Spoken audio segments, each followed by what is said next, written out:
Ladies and gentlemen, welcome to the CWR Clash for Randoms Podcast.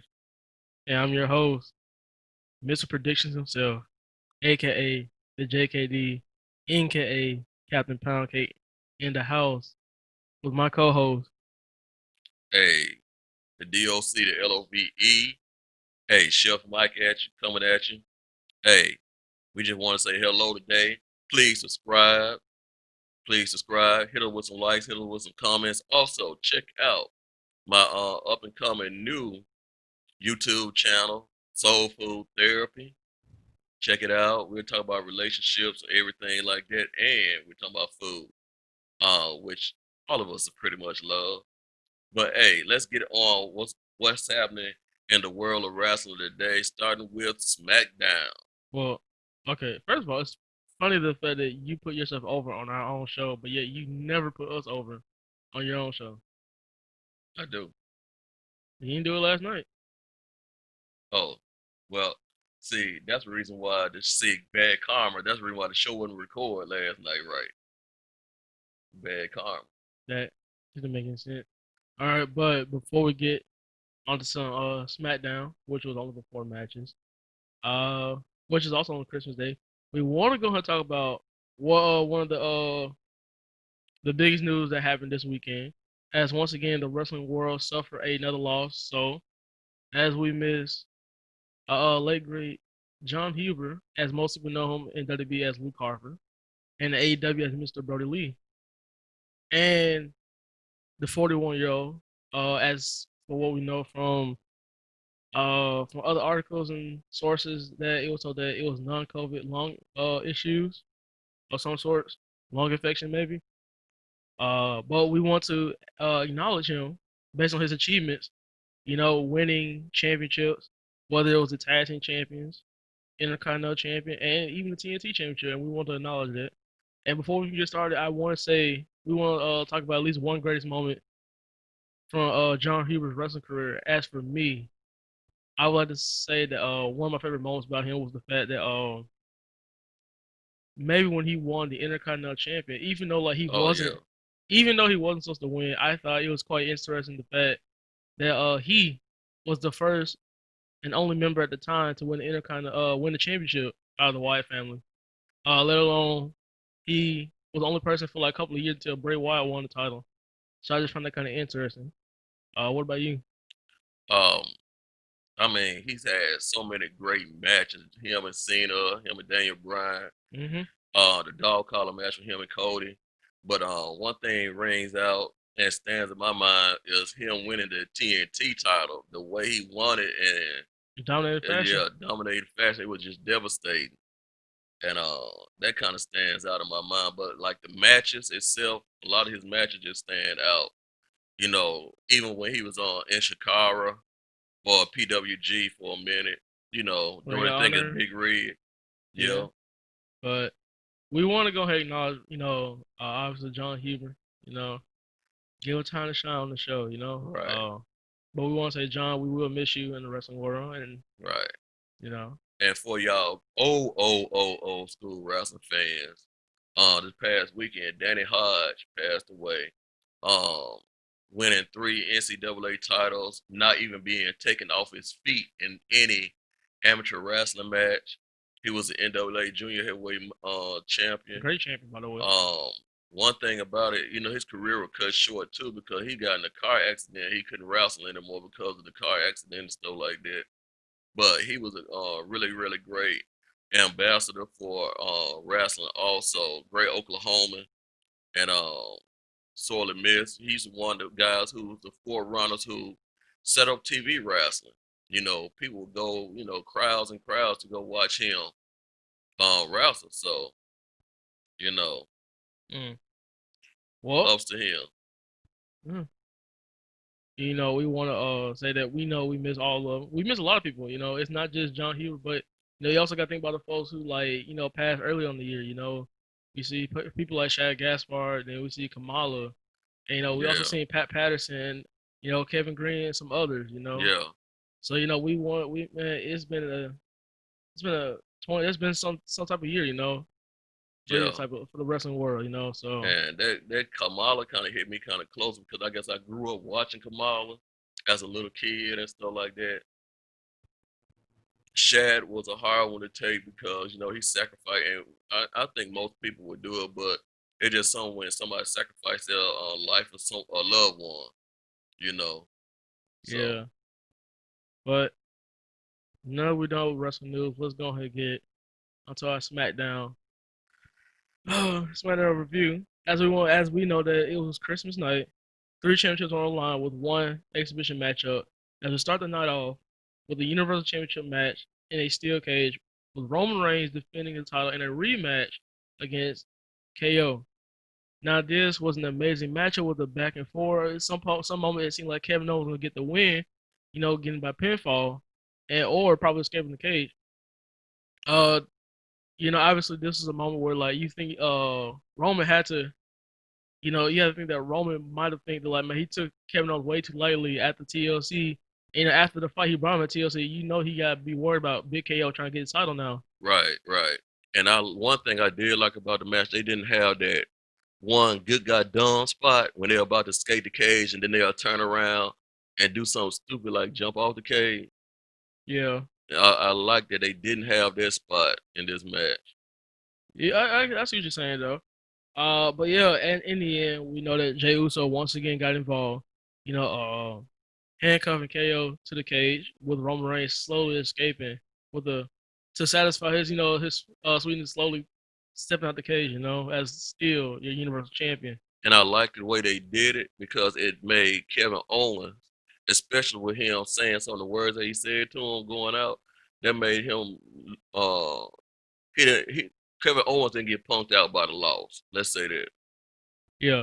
But as we move on to another championship matchup, Oh, a match. oh yeah. As we move on to our next championship matchup, as we got to see the women's tag team champions be defended on the SmackDown brand since Nia Jax and Shayna Baszler defended titles against the Golden Role Models. But speaking of the Golden Role Models, we did see Sasha Banks and Bianca Belair be on one team, as they also had Bayley and Carmella on another team. All teams had their promo and had their time to shine, as it was an elimination match also. With this, Carmella and Bayley were the first team to be eliminated, which it obviously seemed kind of right a little bit because now at least Bianca Belair get a little push in. But in the end, due to distraction, Bianca Belair took the loss for the team, with Charlotte and Oscar still remain as your women's tag team championship champions, pretty much. I really didn't like that. Um, I didn't like it at all. It was okay match. I just like Bianca went down again. You know, they tried to save her face, but it just didn't work out for me. And then another thing I was thinking about, I hate that they got rid of the Lana storyline for Charlotte to come back. They could have even made Charlotte and Lana the tag team champ. I was thinking about that earlier today. How that would have worked exactly? Well, they could have Oscar could have branched off and feuded with Mia Yim if they had made Mia Yim look stronger, or branched off and battled somebody else, or she could have played injured, you know. And Lana came out and kind of saved her with the steel chair, whatever came out. The women started running, so leave Lana, needed a partner. And as the match started, she getting beat down. To all of a sudden, the music from Charlotte Flair comes on, and there you go. So obviously, you didn't put too much forethought on this idea. But in the end, you have the women's tag team champions, Charlotte Flair and Oscar. But you gotta wonder how far this duo gonna keep going as tag team champions, considering that we all know that Charlotte at some point is gonna be eyeing on Oscar. Well, actually, she is eyeing on Oscar with that Raw Women's Champion. So, but now let's move on to an exhibition matchup between. This might have been a match. Well, I don't know. All of the matches were pretty good tonight, though. I have to say. But we have main event Jay, well, who wasn't the main event this time, taking on Daniel Bryan in another and for a third bout. Obviously Jey Uso won the first bout as Daniel Bryan won the second one. This lead up to a third bout, breaking the tie. These two had went all head to head on this one, man. Daniel Bryan with the stiff kicks, man. Jey Uso with the stiff punches, man. But in the end, DB man showing that he got eyes set on Roman Reigns and Jey Uso getting their vengeance back on what they did to him before Survivor Series. And with I that, mean, did you see the sequence where they were on the ground punching each other on the ground? that's Wow. all D. That's all DB and Jey Uso, man. May have been Jay.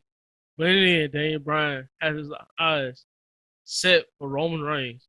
Whether he win the Universal Championship, man, whether Roman Reigns no longer the Universal Champion or not, but I mean, Daniel Bryan said he's going down the line. He said, "I'll talking smack." That when he win the Rumble, he's gonna go for the Universal Championship. Whether Roman's a champion or not, he's gonna follow Roman's down the line as the champion. Which maybe some sources are saying that maybe Daniel Bryan could be Roman Reigns' WrestleMania opponent. Could be. And Daniel Bryan would be a good choice. It would be a good choice. Oh You yeah, know, it would be something like a legacy win. Give him one more world title before he go ahead and step off into the sunset and retire. So that wouldn't be bad at all. and especially for a babyface since his first ever babyface world title win like didn't go so well. Uh, but yeah, in this case, let's go ahead and move on His to the, last Universal title reign was really, really good. I like that. who are you talking about? Daniel Bryan when he was Big Red Rowan. That was not the Universal Championship. Yeah, I knew that. I was just playing around. When was the Universal? I don't remember the Universal title being on SmackDown in 2019, but that mean Kofi won the Universal Championship then. Oh, that means Brock Lesnar won the Universal Championship too. And the Universal title went. Oh wait, it always been on Raw. I forgot. Anyway, let's talk about the main event as we talk about our boy Big E taking on the Great Liberator, Sami Zayn, Intercontinental Champ, in a lumberjack match. Now this match was a pretty good matchup, man. I mean, obviously with the lumberjacks taking a toll on Big E, beating him down and stuff like that, while like Sammy never got beat down the entire matchup, with Sammy trying to find other tactics to like keep his championship. You know, at one point, Zayn tried to like skate until your boy Apollo Crews Yeah, came out of Apollo nowhere. Crews came got him. Man, jumped him while five other superstars, man, Street Profits, Otis, Chad, man, came in carrying man Sami Zayn to Big E hit that man hit the classic old man belly to belly, big splash, and hit him with a big ending, getting the 1, 2, 3, and new Intercontinental Champion Big E. And I love the way they treated the win. They made it seem like it was a big thing to win the Intercontinental title again. I mean, like I haven't seen a celebrate for Intercontinental title in a long time like that. So it was really nice to see. Yeah. So now the question is, how far is Big E gonna go with the Intercontinental Champion? Now, for those in WWE who don't know, but like, around Christmas time, they usually tend to change champions around Christmas time. And like something always like maybe they don't keep the title that long really. They just do Yeah, the I change. remember like Finn Balor had it one time. No, well you not talking about Finn Balor. Talking about someone else. Well like, for example, 2 years ago, Russo won the US championship on Christmas off of Shinsuke, and then he lost the title like the next pay-per-view at Royal Rumble. Uh then like the year before that, Jason Jordan and Seth Rollins won titles like around Christmas time off the bar, and they lost titles at Royal Rumble. So I mean, Roman Reigns did the same thing. He won the title the year before. Well, not 2016, but 2015 he won the year before that around Christmas time, one title. So like you gotta wonder like how far this gonna go with Big E now. But we do believe I even speak for me and my co-host saying that 2021 is gonna be Big E's year. It's gonna be easier, and I'm looking forward to how far it's gonna go with the Intercontinental Champion. I mean, most people don't remember, man, but his first round was just as good. But for those who do remember, some of them might forgot how long his reign was because he had a long reign with the title actually. So, He did. so we're looking forward to see how long he's gonna go, and I'm looking forward to this. So, overall, SmackDown was really good, even though it had 4 matches. This was like one of the best SmackDowns of 2020, actually. So, to me, what would you think? I think this was the best SmackDown of the year. They did a great job of setting everything up. Wonderful matches. Even though it was number 4 match, it made it seem like the show made it seem like it was matches all the way throughout. Um, Very exciting. Yeah. So It was an A show. It was a show actually. Uh, that sums up for that sums up for SmackDown, the last SmackDown of the 2020. As we'll be seeing the last Raw of 2020 tonight. Don't forget we'll get to see an 8-man tag match between the Hurt Business taking on the Hardy Bros, Matt Riddle and Jeff Hardy, and the New Days, Kofi Kingston and Xavier Woods. However, now we're moving away from the reviews. We gotta talk about the Slammy Awards that happened this past week. And I gotta ask how you feel about the Slammy Awards. I mean, it is what it is. I can't complain. You did complain about I some did category, complain about some of them. but now that most people at this point know the category, know about the Slammy Awards, NXT also have their own awards going on. As you know, they got the NXT Year End Awards themselves. So we gotta take it upon ourselves to at least do the NXT Year End Awards. All right, what we got here?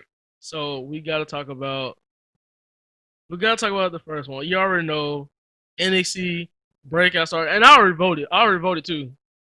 I already did vote. So, but we got NXT Breakout Star of the Year. We got Pat McAfee, Damian Priest, Shotzi Blackheart, Cameron Grimes, Dexter Loomis, Timothy Thatcher, Raquel I got Gonzalez, all them folks. Raquel Gonzalez, NXT Cruiserweight Champion Santos Escobar, and Ilya Dragunov. God dang. Now, I voted for Raquel Gonzalez. She was a very under. If I didn't pick Raquel Gonzalez, I probably would have picked Damian Priest. But I chose Raquel Gonzalez because she's been an underrated star for the women's division, and I feel like she got a future in 2021, especially with the fact she picked up a big victory, victory at War Games. So I picked Raquel Gonzalez. I voted for her. I understand that. Yeah. Actually, that would have been maybe my second pick, but I hated to put them down. They know who I'm about to say. Uh, I put Pat McAfee. McAfee. I put Pat McAfee. I don't like him, but Well, that proves right there that he is a breakout star because of his the way he carries himself in the ring, his matches. He's done good, like without um being on there constantly. So Pat McAfee would have been like my second to last pick. Ilya Dragunov would have been my last pick only because NXT UK, and I hate the fact that I did that to him. But Pat McAfee would have been my second to last one. I really that was my third, probably been Santos Escobar. My third one also would have been Santos Escobar actually. Yeah. But either way, I voted for Raquel Gonzalez, so that's what I picked. Next up, we got the NXT rivalry. We have Pat McAfee versus Adam Cole, Candice LeRae versus Io Shirai, Damian Priest versus Gargano, Dexter Loomis, Cameron Grimes. I don't know why he put this, but Shotzi Blackheart and Robert Stone, Rhea Ripley, Raquel Gonzalez, Walter, Ilya Dragunov, Kaylee Ray, Piper Niven. Now, to me, I'm pretty sure I forget who I voted for this, but I'm pretty sure I voted for Rhea Ripley and Raquel Gonzalez though. Only because with NXT UK, obviously NXT UK didn't go as long with the rivalry. However, Piper Niven and Kaylee Ray kind of they blended like that, like from the beginning and towards the end. So I'm kind of glad they continued that rivalry, but I was more Ripley and Gonzalez on that one. It's just that man, like two powerhouses like Rhea Ripley, who I think still got a lot to prove. I don't even Right. and like Raquel Gonzalez, who's just like who to me, like I said, the breakout star. I thought it was an amazing rivalry actually, and the fact that it might be possible they're gonna start up another one between the two, slightly. Uh, and the fact that they settled their match on the last woman standing. This is a big deal. It was a good rivalry. I didn't see nothing wrong with it. I never got sick and tired of it. I was very interested every single time I saw, but those two going at it. Right. So I'm going with Ripley and Gonzalez. I'm pretty sure I voted for them. I think I'm gonna go for Adam Cole and Pat McAfee because they had a very intense thing going on earlier in the year. It continued later on. That's how you ended up with the Undisputed Era against his little crew. Um, they never did stop kind of back and forth with each other. So I think I'm gonna go ahead with them. Mm. Now this one was a hard one for me to pick because it really could have been anybody, but tag team, NXT tag team. You have the Undisputed Era. Yeah, the current NXT tag team champions, Danny Burch and Oney Lorcan, Brazongo, Imperium, the NXT UK tag team champion, and plus Joe Coffey, Gallus. And then we have Legado del Fantasma. Now this one was really hard to pick considering that it tag team division was kind of like kind of flopped this year. Right. For NXT, nobody really just grabbed it in its clutches and held on to it. So I'm gonna go ahead. Me personally, I'm just gonna go ahead with old reliable, undisputed era To me, I feel like because they're consistent at least. I know who I voted for. Honestly, era. They've had plenty of good years, but like they lost it out this year.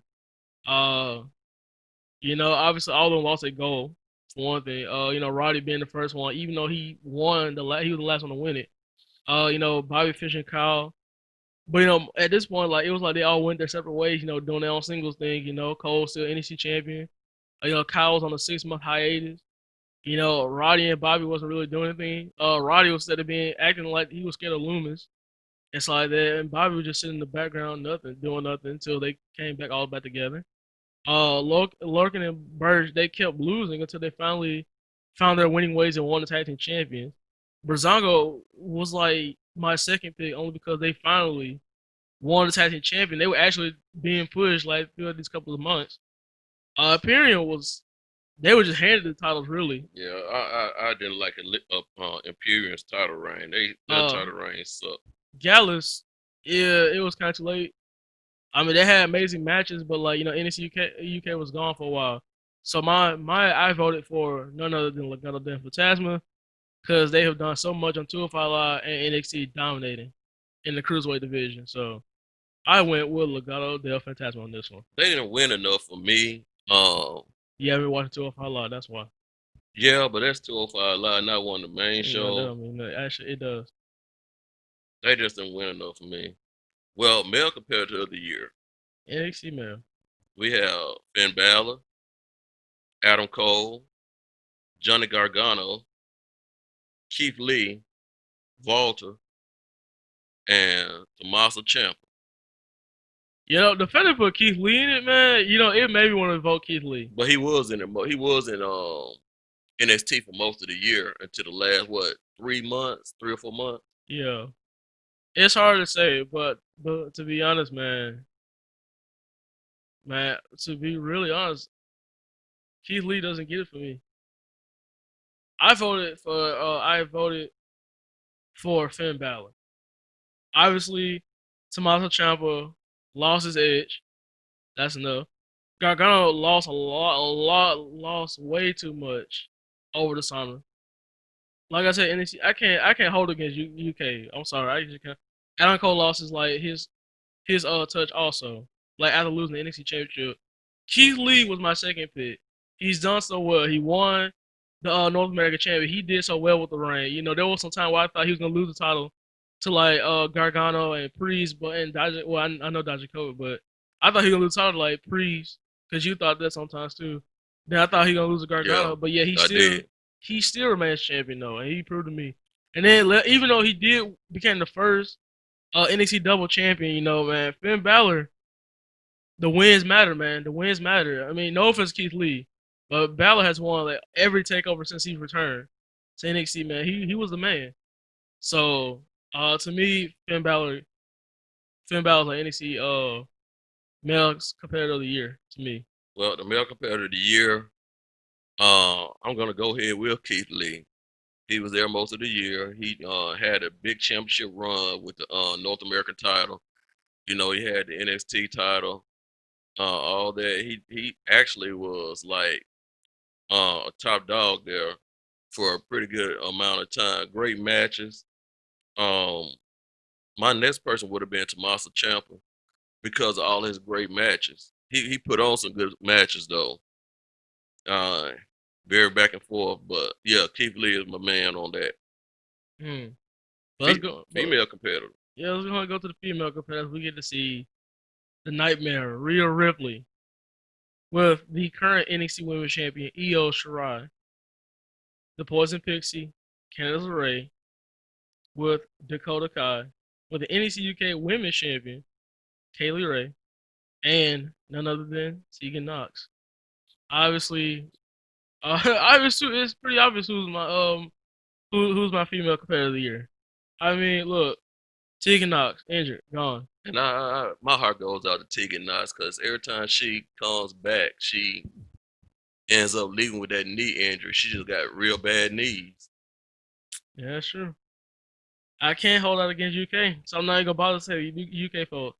Dakota Kai, she's done so well, but man, like she kept on losing for the when it came to big type matches. After Tegan Knox, she just kept on losing. But when it was like other matches, she kept winning. But like when it's like the big time, when it got to the big timers, NXT Women's Title match and all that stuff, like she kept losing. She never really get over that much. It's like now at this point, Raquel Gonzalez getting over a lot more than Dakota Kai at this point. Candice LeRae has done so well, especially over the summer, but not as much now. But that leads to Rhea Ripley and Io Shirai. Rhea Ripley is my second pick. Rhea Ripley did pretty well until and I hate the fact I had to say this, but Rhea Ripley would have been my pick only because the one match at WrestleMania against Charlotte Flair. The fact that WWE booked her to lose the title made me lose all the respect for Rhea Ripley. Like, And and, she lost a couple other matches and this year it's too. not her fault either, too, man. It's like I if they let her beat Charlotte, I would have been like she was the woman of the year. Despite even though Io Shirai did win the title like most of the year, but like Rhea Ripley, she been doing, and then she did win most of the rivals this year though. She did beat Mercedes Martinez. Then she did beat Raquel Gonzalez. She did pretty well, but Io Shirai's number one. Her title run is kind of sloppy a little bit now, but I see that. But they picked it up real quick. Unlike Oscar, they picked it up real quick after it stopped being sloppy. They picked it up real quick, and I like Io Shirai's run actually. So, Io Shirai's my female competitor of the year. Same thing. I say the same thing as my cohort here. I would go with Io Shirai for the same reason. Um, Io Shirai has done actually she's not she just being booked a certain way. She's a pretty good champion. Um, there's one time I felt like she should have lost it, but you know, um, she's a good champion. I think she will be losing it soon against Mercedes Martinez, but uh, nice title run. All right. Next up, we gotta talk about now. Unlike WWE, we gotta talk about the takeover event of the year. You have obviously NXT UK Part Two, Takeover Portland, NXT Takeover in Your House, Great American Bash, NXT Takeover 30, Takeover 31, Halloween Havoc, and War Games. And I'm pretty sure, based on your recent event, I'm pretty sure you remember only one takeover. I War, remember War Games. I remember War Games Halloween Havoc. I remember In Your House. I remember Blackpool too. really? Yeah, What was the main event for Blackpool too? I can't remember. Exactly. Exactly. I forgot what Portland was. Dude, even I remember Portland was. What Portland? NXT Takeover Portland, we had the NXT Tag Team Title match between Kyle O'Reilly and Bobby Fish taking on the Broserweights. For the NXT UK, UK. For the NXT Women's Champion, we had Rhea Ripley taking on Bianca Belair. For the North American Champion, Keith Lee defended against his frenemy Dominic Dijakovic. Oh, what was the Great American Bash? Now Great American Battle like a two-part one. Cause at one point you had Sasha taking on, I think you had Sasha taking on Io Shirai. Then obviously you had the double champion match, obviously, it's like that. I don't remember the two-part ones to be honest that much. But I already know which one I would pick though. To me, I ain't gonna lie, and I hate the fact I had to say this, but actually, I would either pick Portland or UK only because of the crowd. I'm sorry for the other takeover events, but the crowd made Portland look so Yeah, good you're though. right. You're right. I'm gonna take Portland. I'm gonna go with even though they didn't have a crowd, but they had the little folks hitting against the sidewall just before they stopped having anybody in the thing. I'll take In Your House. I think In Your House is pretty good. I like In Your House. I take Portland. The tag team title match was so good. Broserweights and Colorado, that was so good. Then Bianca Belair and Rhea Ripley, along with Keith Lee and Donna Dijakovic. Oh, Keith Lee and Johnny Gargano with the house and stuff. I think that shoot, was more pretty like good. Johnny Gargano and Finn Balor at Portland, but that was a good match. And then you end the match off with Adam Cole and Tommaso Ciampa, man. With that great shock value of Johnny Gargano turning on Tommaso Ciampa. Yeah, yeah. Portland will be my number one. All right, we have the future star of the year. Oh man, you got to Yeah, mention in this one. Austin Theory. You got Jake Atlas, Leon Ruff, Casey Canizaro, Caden Carter, Indie Wrestling, Hartwell, Zaya Lee, A Kid, Valkyrie, and Pretty Deadly. Oh yeah, oh yeah, yeah. Okay, you give me a. I'll take a PS5 over taking the wrestling name. Okay, for one thing. Oh yeah, I get the wrestling name when I can get a PS5, bro. Indie Wrestling. I voted for no. Look, you might think it's a joke the fact I voted for him, but I actually voted for Leon Ruff. I actually voted for Leon Ruff because I'm not gonna lie. look, Austin Theory. Look, we already know about Austin Theory, so I'm not gonna get to that. Jake Atlas, it was something. He was so bland to He me. bland. Yeah, he it's something about him. He good in the ring, but he's real bland. He was so bland to me at first He until bland now. to me at first, but when he had a new theme song, a new change of attitude, then I had some interest in him. Leon Ruff, I always had interest in him, to be honest. Even like when he was just a jobber, when he was actually acting like a jobber. Yeah. But like when he won the NXT North American Champion, I was so rooting for this guy, and I was like, if they had this man retain the title at Takeover, which I knew he wasn't gonna win, if they had the man have him retain the title, I was like, they gotta make him more serious then, instead of making him like such a like an underdog to where like he can't win matches like that. Like, come on, man. And he's Look, gonna have a great match on Wednesday night. I know it's gonna be a really good match against him and Johnny Gargano. man, Um, but I will say the future star of the year is Austin Theory. I think they moved him up to the main roster a little too fast, and it kind of stunted his growth a little bit. But I think Austin Theory is gonna be a great star. Now they need to stop. See, they finna start doing something with him I don't like now. They finna start having him play goofy with Johnny Gargano. So hopefully they stop that. I'm pretty sure it's gonna be his punishment for me. So, Yeah. obviously Casey Canzaro Carter didn't do so well. So like maybe one or two happy-go-lucky wins. Casey Canzaro is a little I don't think she'll ever make it because she's a little bit too small. She's a little bit too small, I'm too not. skinny. Look, that's too much explanation, bro. Look, they just losers, okay, to me so far. Look, Indy Hartwell. I mean, you're pretty much a nobody because I mean, She got a you, little something though. She you got a little it factor about her. oh yeah, because you're just tall from Australia. There you go. Okay, Zia Lee. I'm very interested in what they got Zia Lee and Bo doing, bro. Like, Man, they got Boa getting his butt whooped every week. bro, I'm liking the fact, man.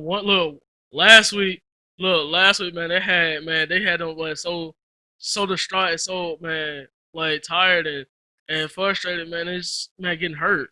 Bo getting the mess beat out of him, bloodied up. Xylee getting bruised inside that. And all of a sudden, like man, they coming in strong and everything, man. The coming Yeah, I up think with. they will do better next year, Zia Lee. I was like, man, they fit tough. I was like, they fit tough. Then I'm still trying to figure out, man, who that is, man. Oh my god, I'm looking for every week what they're doing with these two. A Kid was my second pick actually. Like I said, even though I'm not gonna hold against UK, A Kid was my second pick after winning the Heritage Cup. He impressed me so much. Being Noam Dar, Trent Seven, Flash Morgan Webster, some amazing matchup. And then also being Tyler Bate, that was pretty good too. A Kid actually, he actually did something for me actually. I actually liked him. And as for the other two, Pretty Deadly and then Valkyrie. Valkyrie was too new anyway, and then Pretty Deadly. I'm not a big fan. Not a big fan of the name either. So I mean, hey.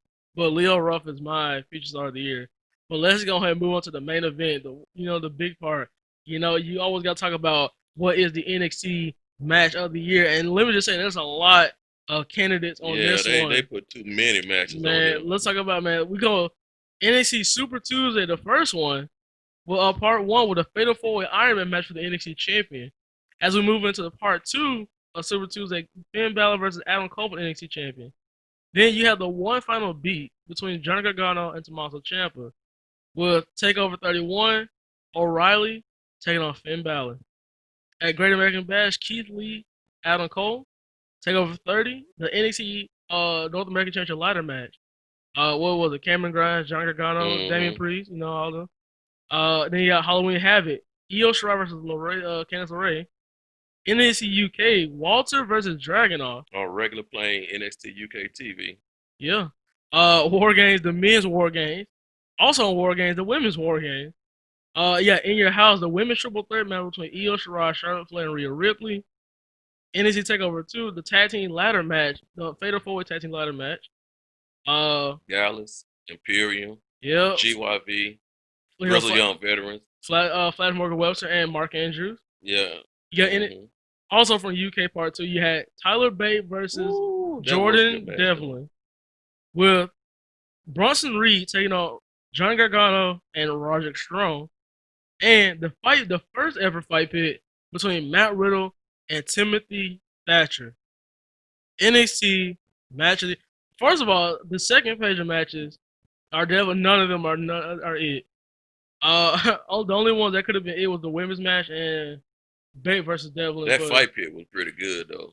but none of the second page was definitely. But obviously, you already know my number one gonna be. It's gonna be none other than the NXT UK Walter versus Ilya Dragunov for the NXT UK. And I just watched that match today. That was the top. That was part of the top 10.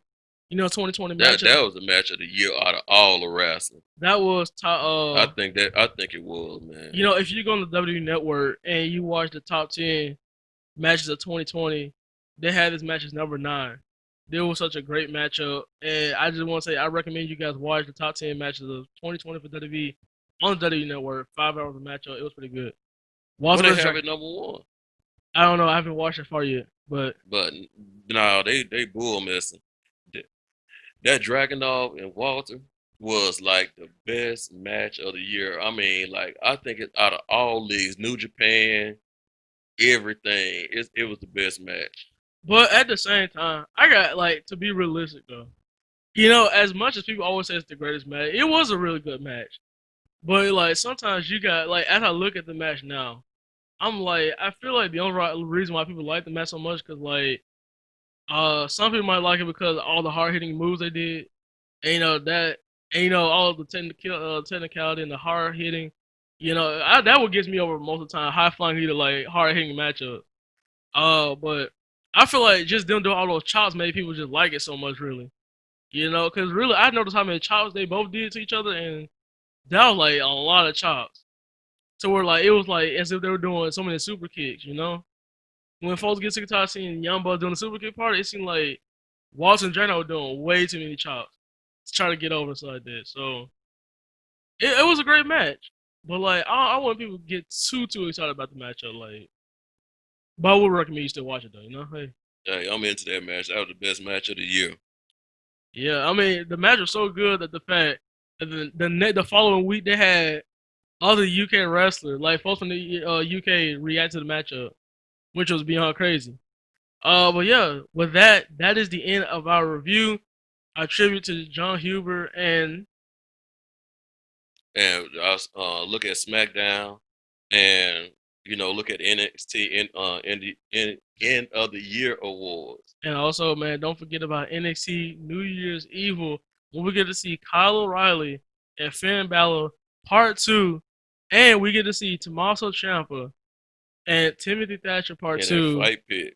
As we also get to see the last woman standing match between Rhea Ripley and my breakout star, Raquel Gonzalez.